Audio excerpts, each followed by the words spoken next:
نحمده ونصلي ونسلم على رسوله الكريم اما بعد فاعوذ بالله من الشيطان الرجيم من همزه ونفخه ونفثه او كصيب من السماء فيه ظلمات ورعد وبرق يجعلون أصابعهم في آذانهم من الصواعق حذر الموت والله محيط بالكافرين۔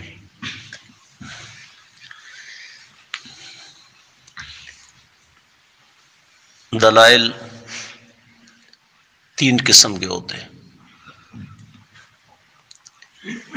پہلی دلیل نقلی ہوتی ہے، کتاب و سنت کی نصوص سے کوئی شے ثابت ہوتی ہے،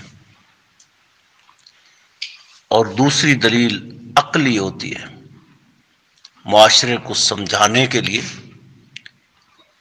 انسان اپنی سوچ سمجھ کے ساتھ مختلف معاشرے کی مثالیں دے کر مخاطب کو سمجھانے کی کوشش کرتا ہے۔ اور تیسری دلیل جو ہے التزامی ہوتی ہے، جس کو ہم ناطقہ بند جواب کہتے ہیں، جس کے بعد کسی جواب کی ضرورت نہیں ہوتی۔ اللہ رب العزت نے یہاں تینوں قسم کے دلائل کا تذکرہ فرمایا اپنی کلام مجید کے اندر۔ نقلی دلائل بھی ذکر کیے، عقلی دلائل بھی ذکر کیے، اور التزامی دلائل بھی ذکر فرمائے۔ کبھی مثالیں دے کر بنو آدم کو سمجھانے کی کوشش کی، جس طرح کہ یہ کل کے سبق میں بھی اللہ رب العزت نے ایک مثال دے کر فرمایا مثلہم کمثل الذی استوقد نارا۔ آج کے دن بھی ایک اور مثال ذکر فرمائی، او کصیب من السماء، او یا پھر کصیب اس بارش کی طرح من السماء جو آسمان سے نازل ہوتی ہے، فیہ ظلمات اس میں اندھیرے بھی ہوتے ہیں، ورعد اور کڑک بھی ہوتی ہے، وبرق اور بجلی بھی چمکتی ہے۔ آپ نے دیکھا ہوگا جب بادل آتے ہیں، چھا جاتے ہیں، کبھی کبھی وہ ان کے اندر کڑک پیدا ہوتی ہے، اس کے اندر بجلی بھی پیدا ہوتی ہے، بجلی بھی چمکتی ہے، کڑک بھی پیدا ہوتی ہے، اور بعض دفعہ سا بادل کی صورت میں اندھیرا دن کے وقت چھا جاتا ہے۔ یجعلون اصابعهم فی آذانہم، منافق کیا کرتے ہیں کہ جب بجلی چمکتی ہے، آسمان سے کڑک پیدا ہوتی ہے، اس وقت انسان کیا کرتا ہے؟ اپنے کانوں کے اندر یہ انگلیاں ڈال لیتا ہے، من الصواعق کے اس کڑک سے بچنے کے لیے، حذر الموت، موت کے ڈر سے کہ کہیں انسان کی موت واقع نہ ہو جائے۔ واللہ محیط بالکافرین، اور اللہ جو ہے وہ کافروں کا احاطہ کرنے والے ہیں، گھیرنے والے۔ مثالیں بیان کرنے کا کوئی مقصد تھا نا۔ اللہ رب العزت نے کلام مجید میں ارشاد فرمایا تلک الامثال نضربها للناس لعلهم يتفکرون۔ یہ جو ہم مثالیں بیان کرتے ہیں لوگوں کے لیے، لعلهم يتفکرون، ہو سکتا ہے کوئی سمجھ بوجھ پیدا کرے، ہو سکتا ہے ان مثالوں کو اپنے دماغوں کے اندر جگہ دے کر بٹھا کر اپنی اصلاح اور تربیت کی کوئی کوشش کرے، ہو سکتا ہے ان مثالوں پہ کوئی غور و فکر کرے، تدبر تفکر کرے۔ کلام مجید کے اندر اللہ نے مختلف مثالیں دے کر جو ہے لوگوں کو سمجھانے کی کوشش۔ کبھی اللہ رب العزت نے کہا تلک الامثال نضربها للناس وما يعقلها الا العالمون۔ یہ جو مثالیں ہم لوگوں کے لیے بیان کرتے ہیں، ان مثالوں کو سمجھنے کے لیے در حقیقت علماء ہی سمجھ سکتے ہیں، عالم ہی سمجھ سکتا ہے میرے اللہ نے یہ مثال کیوں ذکر فرمائی، اور اللہ نے چھوٹی چھوٹی مثالیں بیان فرمائی، بڑی چیزوں کا بھی تذکرہ فرمایا، یہ بجلیوں کا تذکرہ فرمایا، کڑک کا تذکرہ فرمایا، آسمان سے آندھیوں کا تذکرہ فرمایا، آسمان سے پتھروں کی بارش کر کے بھی بنو آدم کو سمجھایا، اور کبھی کبھی ایک چھوٹے سے مچھر کی مثال بیان کر کے بھی اللہ نے بنو آدم کو سمجھایا۔ ان اللہ لا یستخشی ان یضرب مثلا ما بعوضۃ فما فوقها اما الذین آمنوا فیعلمون انہ الحق من ربهم واما الذین کفروا فیقولون ماذا اراد اللہ بہذا مثلا یضل به کثیرا ویہدی به کثیرا وما یضل به الا الفاسقین۔ اللہ یہ چھوٹی چھوٹی مثالیں بیان کرنے سے شرماتے نہیں ہیں، دین کا مسئلہ ہے، شریعت کا مسئلہ ہے۔ اب ایک چھوٹے سے مچھر کی مثال دی، فما فوقہا، اس سے بھی چھوٹی چیزوں کی مثال دی، کبھی چیونٹیوں کی مثالیں دی، چھوٹی چھوٹی کیڑیوں کی مثالیں دی۔ سلیمان علیہ السلام کے قصے کے اندر ایک مکڑی چھوٹی سی چیونٹی کا تذکرہ نہیں ملتا جو اپنے رب کو کیسے پکار رہی تھی، اس سے بھی اللہ نے مسئلہ توحید بنو آدم کو سمجھایا، ایک چھوٹی سی مکڑی اور چھوٹی سی چیونٹی کی مثال دے کر۔ اللہ رب العزت یہ مثالیں دے کر شرماتے نہیں ہیں، بلکہ ان مثالیں دے کر جو ہے سمجھایا کہ یہ چھوٹی چھوٹی چیزیں جو ہے یہ آپ کو سمجھانے کے لیے کافی ہے۔ اللہ رب العزت نے بڑی مثالیں بیان، ضرب لنا مثلا ونسی خلقا قال من یحیی العظام وہی رمیم، کتنی اللہ رب العزت نے مثالیں بیان فرمائی ہیں۔ ان مثالوں سے ایک مقصد تھا، ان قصص سے ایک مقصد تھا، سابقہ امتوں کے متعلقہ جو واقعات ذکر فرمائے اس کا بھی ایک بنیادی مقصد تھا۔ فَأَتَبِّرُوا يَا أُولِي الْأَبْصَارِ أَفَلَا يَتَدَبَّرُونَ الْقُرْآنَ أَمْ عَلَىٰ قُلُوبِهِمْ أَقْفَالُهَا۔ یہ بنو آدم قرآن پہ کیوں نہیں فکر کرتا؟ منافق فکر کرتے، کافر اس پہ فکر کرتے، سمجھتے، اس کو سمجھنے کی کوشش کرتے، تو یہ قرآن تو اللہ نے بڑا آسان فرمایا تھا۔ وَلَقَدْ يَسَّرْنَا الْقُرْآنَ لِلذِّكْرِ فَهَلْ مِن مُدَّكِرٍ، اللہ نے کلام مجید کو بڑا آسان بیانایا تھا۔ اس کی آسانی کی ایک صورت یہ بھی تھی کہ اللہ نے مختلف چھوٹی چھوٹی مثالیں دے کر بنو آدم کو سمجھایا، مسئلہ توحید بھی سمجھایا، مسئلہ رسالت بھی سمجھایا، اور مسئلہ قیامت بھی سمجھایا۔ اب ضرورت اس بات کی حل میں مدکر، کوئی سمجھنے والا ہو تو صحیح نا، ہم اس کو سمجھنے کی کوشش تو کریں۔ اللہ رب العزت نے یہ چھوٹی چھوٹی مثالیں جو ہیں وہ کیوں بیان فرمائی ہیں؟ ان مثالوں کے جو اغراض تھے، جو مقاصد تھے، وہ سمجھنے کی کوشش کریں۔ ما یعقلها الا العالمون، عالم آدمی سمجھ سکتے۔ علماء کی مجلسوں کے اندر آئیں گے تب اہل علم سے کچھ سیکھیں گے، ان مثالوں کے اغراض اور مقاصد سمجھیں گے۔ او کصیب من السماء، اللہ نے منافقین کی ایک اور مثال دے کر فرمایا۔ پہلی مثال دی مثلہم کمثل الذی استوقد نارا، کل کے سبق کے اندر ایک مثال اللہ نے بیان فرمائی۔ ان کی مثال اس طرح بھی ہے جس طرح ایک شخص جو ہے وہ آگ جلاتا ہے، روشنی ہو جاتی ہے، اچانک اللہ اس روشنی کو چک لیتے ہیں، ختم کر دیتے ہیں، تو انسان اندھیرے کے اندر ٹامک ٹوئیاں کرتا ہے، بیچارہ ہاتھ پاؤں مارنے کی کوشش کرتا ہے، نہ اسے کچھ نظر آتا ہے نہ کوئی شے پکڑائی دیتی ہے۔ منافق اسی طرح تھے۔ آج اللہ نے ایک دوسری مثال بیان فرمائی، او کصیب من السماء، جب آسمان سے بارش نازل ہوتی ہے، سیب جو ہے اصل میں سیبن تھا، سیدن اور جیدن کے قواعد یہاں لگے، یہ صرف کی معروف کتابوں کے اندر جو ہے یہ قاعدے موجود ہیں۔ سیب جو ہے عبداللہ ابن عباس رضی اللہ تعالیٰ عنہ اور محدث ابو العالیہ اور دیگر بہت سارے صحابہ اور تابعین کہتے ہیں سیب سے مراد جو ہے یہ بارش ہی ہے۔ کسی نے کہا یہ بادل ہے، کسی نے کچھ کہا، کسی نے کچھ کہا، لیکن راجح اور ارجح معنی جو ہے یہ بارش ہی ہے۔ او کصیب من السماء، آسمان سے یہ بارش جب ٹپکتی ہے، نازل ہوتی ہے، فیہ ظلمات، اس کے اندر اندھیرے بھی ہوتے ہیں، اس کے اندر کڑک بھی ہوتی ہے، اس کے اندر بجلی بھی ہوتی ہے۔ یہ خوفناک مناظر جو ہے ذکر کر کے، یہ خوفناک منظر دکھا کر میرا اللہ آپ کو کوئی بات سمجھانا چاہتے ہیں۔ ان منافقین کے متعلقہ جو ہے مزید توضیح اور وضاحت چاہتے ہیں. ان کے پاس ایمان آیا، ایمان کی دولت، لا الہ الا اللہ پڑھا تو ایماندار ہو گئے، لیکن دل تصدیق نہیں کرتا تھا، دل کے اندر کدورت تھی، دل کے اندر اللہ رسول کے بارے میں نفرتیں تھی، دل مسلمانوں کے اس مذہب کو قبول کرنے کے لیے تیار نہیں تھا. یہ دل کے اندر جو نفاق تھا یہی تو ظلمات تھی. ظاہراً تو او کصیب، ظاہراً تو ایک رحمت کی بارش ہے نا، ایمان رحمت کی بارش ہے. ایمان کو اللہ نے رحمت کی بارش قرار دیا، لیکن جب فیہ ظلمات، اس ایمان کے بعد جب نفاق پیدا ہو جائے تو یہ اندھیرا پیدا کر دیتا ہے، دل سیاہ کر دیتا ہے. پھر اس نفاق کی وجہ سے جو ہے یہ قدورتیں بھی پیدا ہوتی ہیں اور دیگر بہت ساری بیماریاں پیدا ہوتی ہیں. آئیے نبی رحمت صلی اللہ علیہ وسلم نے اس بیماری کا ایک علاج یہ بھی بتایا.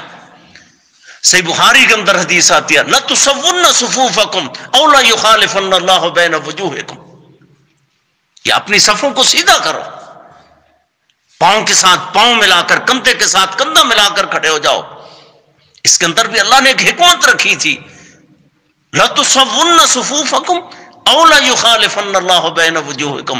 اگر تم اس طرح نہیں کرو گے، اللہ کی بارگاہ میں کھڑے ہوتے، اگر پاؤں کے ساتھ پاؤں، ٹخنے کے ساتھ ٹخنا اور کندھے کے ساتھ کندھا نہیں ملاؤ گے تو پھر نتیجہ کیا نکلے گا؟ اس کا رزلٹ کیا نکلے گا؟ او لا یخالفن اللہ بین وجوہکم، اللہ تمہارے دلوں کے اندر ایک ایسی بیماریاں پیدا کر دیں گی، تم کبھی بھی آپس کے اندر نہیں مل سکتے اور یہ بیماریاں کبھی ختم نہیں ہو سکتی. آج یہ حسد ہے، یہ کینہ ہے، یہ بغض ہے، یہ بیماریاں کیوں پیدا ہو رہی ہیں؟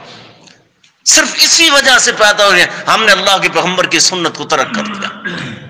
جو سنت جو ہے ان بیماریوں کا علاج اور معالج بن کر آئی تھی، جب ہم نے اس علاج کو ختم کر دیا، اس معالجے کو ہی ختم کر دیا، اس دوا کو ہی ختم کر دیا، تو میرے بھائی یہ بیماریاں کیسے ختم ہوگی؟ کوئی بیماری ایسی نہیں، چاہے نفاق کی بیماری ہو، چاہے کفر کی بیماری ہو، چاہے شرک کی بیماری ہو، چاہے بدعات کی بیماری ہو، جسمانی بیماریاں ہو یا روحانی بیماری ہو. ما انزل اللہ بہ داء الا انزل له شفاء من علمہ فقد علمہ ومن جہلہ فقد جہلہ. صحیح بخاری کی حدیث ہے. اللہ نے آسمان سے جو بھی نازل کیا، جتنی بھی بیماریاں نازل کی آسمان سے، اللہ نے ان کا علاج بھی آسمان سے نازل کیا. یہ قرآن جو ہے ان بیماریوں کو ختم کرنے کے لیے آیا تھا. دنیا کی کوئی بیماری ایسی نہیں ہے، کفر کی بیماری ہو، نفاق، شرک، بدعات کی بیماری، خرافات کی بیماری ہو، دنیا کی کوئی بیماری ہو، چاہے جسمانی بیماری ہو، روحانی بیماری ہو، اللہ نے اس کلام مجید کو اندر شفا بنا کر بھیجا. اس کو پڑھنے کا حل میں مدکر کوئی غور و فکر تو کرے، کوئی سوچ بچار تو کرے نا. افلا یتدبرون القرآن، کیا یہ لوگ جو ہیں یہ قرآن مجید پہ غور و فکر نہیں کرتے، تدبر نہیں کرتے؟ ام علی قلوبہم اقفالھا، یا ان کے دلوں پہ تالے لگ چکے ہیں، یہ قرآن نہیں سمجھتے؟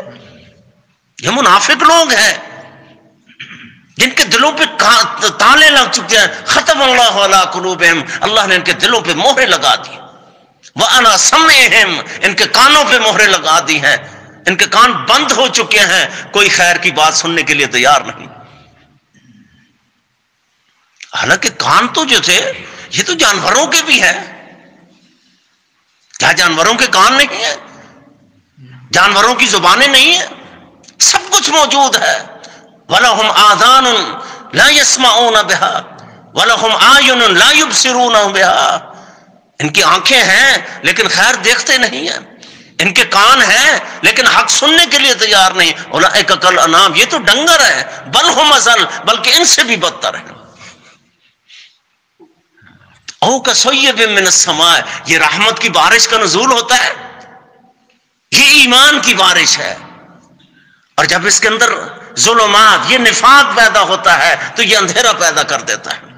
جب یہ کفر پیدا ہوتا ہے، نفاق کی بیماری پیدا ہوتی ہے، اس میں کڑک پیدا ہو جاتی ہے اور اس میں بجلی چمک کر کے اس ایمان کو تباہ و برباد کر دیتی ہے. یجعلون اصابعهم فی آذانہم، جب یہ کڑک پیدا ہوتی ہے، بجلی چمکتی ہے، ڈر اور خوف کی وجہ سے یہ کیا کرتے ہیں؟ اپنے کانوں کے اندر انگلیاں ڈال لیتے ہیں تاکہ ہم مر نہ جائیں. کیا کانوں کے اندر انگلیاں ڈالنے سے موت دور ہو جائے گی؟ موت کوئی اور راستہ اختیار کرے گی؟ نہیں. اگر کبوتر جو ہے وہ اپنی آنکھیں بند کر لے تو کیا بلی سے بچ جائے گا؟ نہیں. اس کی آنکھیں بند کرنے سے تو یہ ڈر ختم نہیں ہوگا، زندگی نہیں بچ سکتی. کانوں کے اندر آپ انگلیاں ڈالیں گے تو اوپر سے بجلی نہیں برسے گی؟ بجلی تو برسے گی. یہ کڑک پیدا ہوگی، یا آسمان سے پتھروں کا نزول ہوگا، یا آسمان سے پتھروں کا نزول ہوگا، یا آسمان سے اندھیریاں بھی آئیں گی اور زوردار بارشیں بھی آئیں گی، پتھر بھی برسیں گے، بجلیاں بھی چمکیں گی. جب تک ہم اپنے دل کے اندر اللہ کا ڈر اور خوف پیدا نہیں کرتے، آزمائشیں آئیں گی. یجعلون اصابعهم فی آذانہم، یہ کانوں کے اندر انگلیاں ڈال کر سمجھتے تھے ہم موت سے بچ جائیں گے، یہ اس کڑک سے بچ جائیں گے. یہ نہیں بچ سکتے. وَلَوْ كُنْتُمْ فِي بُرُوجٍ مُشَيَّدَةٍ، اگرتے تم ایسے محلات کے اندر ہی کیوں نہ، شیشے کیوں ہر طرف سے بند ہوں، آپ وہاں بیٹھ کے موت سے بچنے کے لیے کوشش کریں گے، آپ موت سے نہیں بچ سکتے. کل نفس ذائقۃ الموت، ہر ایک چیز نے موت کا ذائقہ چکھنا ہی چکھنا ہے.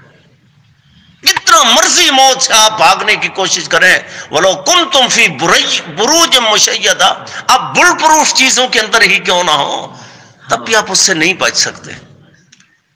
وَاللَّهُ مُحِيطٌ بِالْكَافِرِينَ، اللہ تو احاطہ کرنے والے ہیں، کافروں کا احاطہ کرنے والے. کافر اللہ کی گرفت سے کیسے باہر چلے جائیں گے؟ جہاں مرضی دنیا کے جس حصے کے پہ چلے جائیں، دنیا کے جس ٹکڑے پہ چلے جائیں، نہ یہ موت سے بچ سکتے ہیں، نہ کافر اللہ کی گرفت سے بچ سکتے. اس گرفت سے بچنے کا واحد راستہ کیا ہے؟ اس قرآن مجید پہ ایمان لیا جائے. یضل بہ کثیرا ویہدی بہ کثیرا، اسی قرآن کو پڑھ کر بہت سے لوگ گمراہ ہو گئے. مرزا قادیانی جو ہے اسی قرآن کو پڑھ کے گمراہ ہوگا. اپنی جھوٹی نبوت پہ قرآن کی 30 آیتیں پیش کی، قرآن تو سچا تھا، اس کا جھوٹا مفہوم بنا لیا. اسی قرآن کو پڑھ کے گمراہ ہوگا. آج منکرین حدیث جو ہیں کتنے لوگ ہیں جو ہمارے میڈیا پہ مذہبی سکالر کے نام سے آتے ہیں اور دنیا کو گمراہ کر رہے ہیں، دنیا کی تباہی اور بربادی کا اظہار، دنیا کو تباہی اور بربادی کے دہانے کی طرف لے رہا ہے، تباہی اور بربادی کے گڑھے میں پھینکنے کی کوشش کر رہے ہیں. نبی رحمت صلی اللہ علیہ وسلم فرمایا، میں اس جہنم کی آگ سے لوگوں کو پیچھے بچانے کی کوشش کر رہا ہوں. اور یہ ظالم لوگ جو ہیں لوگوں کا ایمان برباد کر رہے ہیں، عقیدہ تباہ و برباد کر رہے ہیں، لوگوں کا گھر لوٹ رہے ہیں، عزتیں لوٹ رہے ہیں اسی اسلام کے نام سے. یضل بہ کثیرا ویہدی بہ کثیرا، بڑے لوگ ہیں جن کی گمراہی جو ہے اسی قرآن سے دوری کی وجہ سے بھی ہو گئی، قرآن کے غلط مفہوم کی وجہ سے بھی بہت سارے لوگ گمراہ ہو گئے. وَيَهْدِي بِهِ كَثِيرًا، جن کے دل کے اندر اخلاص تھا، ڈر تھا، نیک نیتی سے جب اللہ کا کلام پڑھا، قرآن مجید پڑھا، اللہ نے ان کے لیے ہدایت کے سارے دروازے کھول دیے. انسان زندگی میں کتنے گناہ کرتا ہے، اس رحیم کریم رب جو ہے اس کے کرم فضل اور رحمت کا کیا کہنا. آئیے نبی رحمت صلی اللہ علیہ وسلم کی ایک حدیث ذکر کر کے بات ختم کرتے ہیں. نبی علیہ السلام نے فرمایا، جب انسان وضو کرتا ہے، وضو کرنے کے بعد یہ دعا پڑھتا ہے، اشہد ان لا الہ الا اللہ وحدہ لا شریک لہ واشہد ان محمدا عبدہ ورسولہ، صرف اتنے کلمات. فتحت لہ ابواب السماء الثمانیہ، فتحت لہ ابواب الجنت الثمانیہ، او کما قال رسول اللہ صلی اللہ علیہ وسلم، اللہ اس کے لیے جنت کے 8 دروازے کھول دیتے ہیں. جس میں سے اس کا جی چاہے اللہ کی جنت کے اندر داخل ہو جائے. نمازی قیامت کے دن باب الصلاۃ سے جنت کے اندر جائیں گے، ان کے لیے مخصوص دروازہ ہے. صدقہ اور خیرات کرنے والوں کے لیے ایک مخصوص دروازہ ہے، جہاد کرنے والوں کے لیے ایک مخصوص باب الجہاد ہے، روزے داروں کے لیے ایک مخصوص باب الریان ہے. ہر ایک نیکی کرنے والے کے لیے اللہ نے ایک مخصوص دروازہ رکھا ہے. لیکن یہ وہ خوش نصیب ہے جس کے لیے اللہ نے جنت کے 8 دروازے کھول دیے ہیں، جائے جس میں سے مرضی چلا جائے. کتنا مشکل ہے، کتنا روپیہ خرچ ہوگا، کتنی دولت اس پہ خرچ ہوگی، کتنے مہینے لگیں گے میرے بھائی، کتنے ہفتے صرف ہوں گے. کتنے سال اس پہ لگیں گے؟ یہ تو چند لمحوں کی، چند سینکڑوں کی بات ہے۔ بہت سارے لوگ ہم میں سے ایسے ہیں، جب یہ دعا پڑھتے ہیں تو آسمان کی طرف انگلی کرتے ہیں، نظر بھی اٹھاتے ہیں۔ یہ جھوٹی اور ضعیف روایتیں ہیں، نبی رحمت صلی اللہ علیہ وسلم سے اس کا ثبوت نہیں ہے۔ اور صحیح مسلم کی حدیث ہے، نبی رحمت صلی اللہ علیہ وسلم کی طرف کتنے لوگ جو ہیں جھوٹ منسوب کر دیتے ہیں، کوئی اللہ کا ڈر اور خوف ہی نہیں ہے۔ کتنی بدعات اور خرافات ہیں جس کو ہم نے دین کا حصہ بنا دیا ہے۔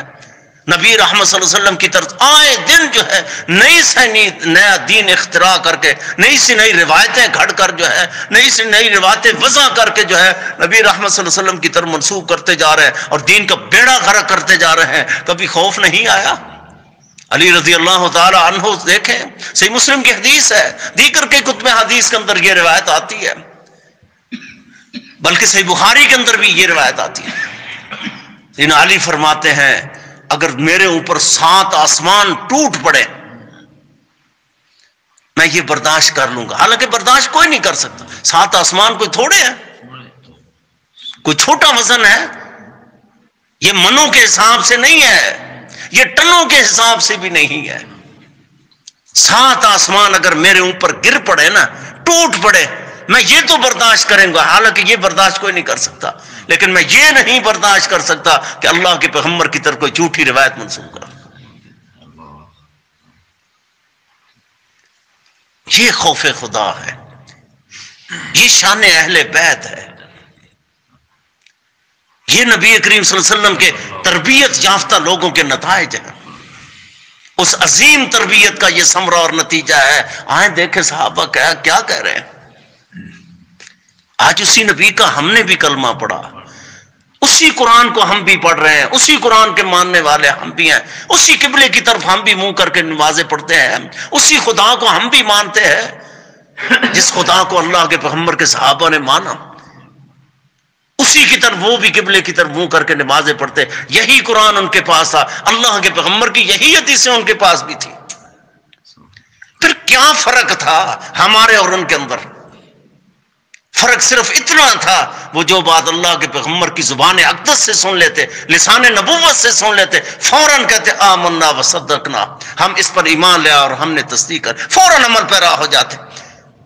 اور آج ہم جب حدیثیں سنتے ہیں اس میں 20 دفعہ سوچتے رہتے ہیں، برادری کیا کہے گی، فلانا کیا کہے گا، معاشرہ کیا کہے گا، گھر والے کیا کریں گے، رشتہ دار کیا کہیں گے، یہ ساری باتیں سوچتے سوچتے جائے اس حدیث سے عمل سے دور ہو جاتے ہیں۔ یہ فرق ہے ہمارے اور ان کے اندر۔ وہ کامیاب ہو گئے، ہم برباد ہو گئے۔ آئے اگر ہم بھی کامیابی اور کامرانی چاہتے ہیں، فَإِنْ آمَنُوا بِمِثْلِ مَا آمَنْتُمْ بِهِ فَقَدْ اهْتَدَوْا، آئے اس آیت مبارکہ کا مصداق بننے کی کوشش کریں۔ ایمان، عقیدہ، سب کچھ معاملات اللہ کے پیغمبر کے صحابہ کی طرح بنا لیں۔ وہ بھی کامیاب تھے، ہم بھی کامیاب ہو سکتے ہیں۔ مولا کریم سے دعا ہے اللہ رب العزت مجھے اور آپ کو کما حق ہو اس پہ عمل کی توفیق نصیب فرمائے۔ نفاق جیسی بربادی سے اور نفاق جیسے گناہ سے ہمیں محفوظ فرمائے، زندہ رکھے توحید و سنت پہ، اللہ موت نصیب فرمائے کہ توحید و سنت پہ۔ سبحانک اللہم ربنا و بحمدک۔